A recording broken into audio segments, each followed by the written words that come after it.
Hello learners. Let me ask you, have you ever noticed how different containers are designed for different purposes? A bottle holds water, a plate holds food, and a basket carries fruits. Well, matrices are no different. They come in various shapes and sizes, each designed for a specific role in mathematical operations. Just like we categorize objects in the real world, triangle, square, circle, matrices too have categories: row matrix, column matrix, square matrix, and special types like identity and scalar matrices.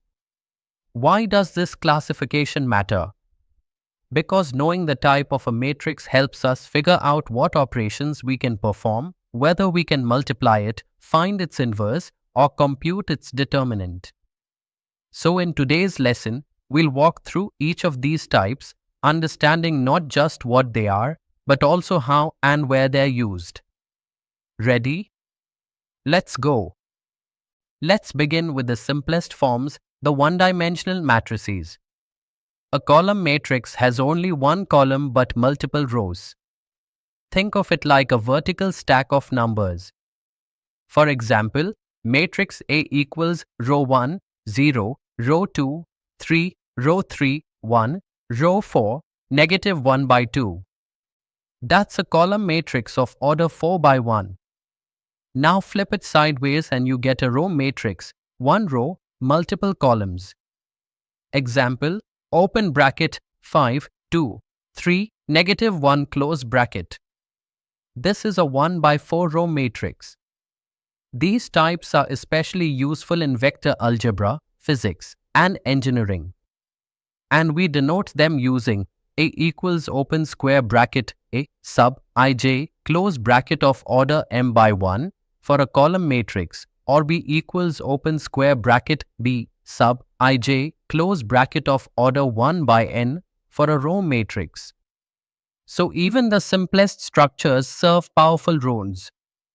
Now, let's talk about the most popular shape in matrix world, the square matrix. A square matrix has the same number of rows and columns. Its order is n by n. Take this matrix as an example. First row, 3, 1, 0. Second row, 3, 2, 1. Third row, 4, 3, 1. Since it has 3 rows and 3 columns, it's a square matrix of order 3. Within square matrices, we focus on a special set of elements called the main diagonal, a sub 1, 1, a sub 2, 2, a sub 3, 3, and so on. If all the non-diagonal elements are 0, we get a diagonal matrix. For example, first row, 1.1, 0, 0. Second row, 0, 2, 0. Third row, 0, 0, 3. This matrix has values only on the diagonal, making it a diagonal matrix. Diagonal matrices are great for simplifying multiplication and even computing powers of matrices quickly. Next, let's go a level deeper from diagonal matrices to scalar and identity matrices. A scalar matrix is a diagonal matrix where all diagonal elements are equal. Let's say we have first row 3, 0, 0. Second row 0, 3, 0. Third row 0, 0, 3. Since all diagonal values are 3, this is a scalar matrix. If the scalar value is 1, it becomes an identity matrix. So, the identity matrix of order 3, often written as I sub 3, is first row 1, 0, 0. Second row 0, 1, 0. Third row 0, 0, 1. And why is this important? Because identity matrices behave like the number 1 in multiplication. For any matrix A, if A is compatible, then A multiplied by I equals A. That's why it's called the multiplicative identity for matrices. Now here's a matrix that's full of nothing. The zero matrix or null matrix is a matrix where every element is 0.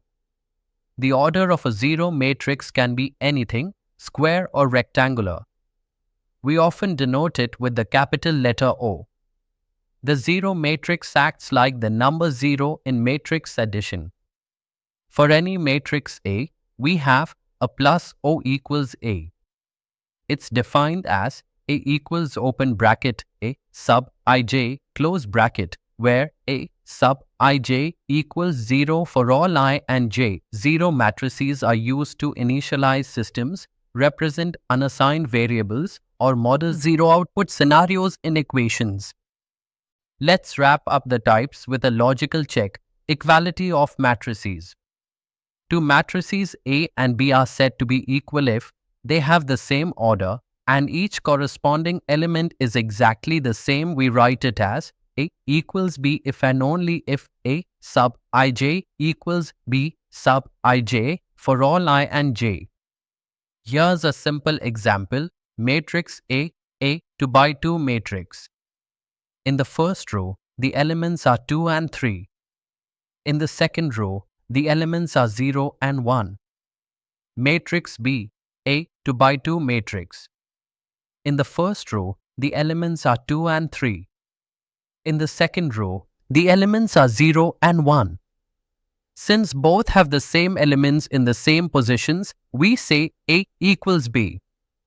This is crucial when solving matrix equations. Often we equate matrices to find unknown values by matching elements position-wise. Let's quickly revise what we've learned about matrix types. Column and row matrices fix one dimension, making them perfect for vector representations.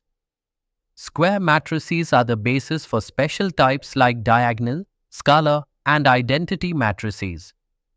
In a diagonal matrix, all of diagonal elements are 0. If all diagonal elements are the same, it's a scalar matrix. If all diagonal elements are 1, it becomes the identity matrix. A matrix with all 0 entries is called a zero or null matrix. And finally, two matrices are equal if their shapes and every element match. Each of these matrix types plays a critical role in matrix operations, be it multiplication, inverse, or solving systems of equations. And that's the beautiful structure behind the types of matrices. In our next session, we'll dive into matrix operations, addition, multiplication, and beyond. See you in the next lesson.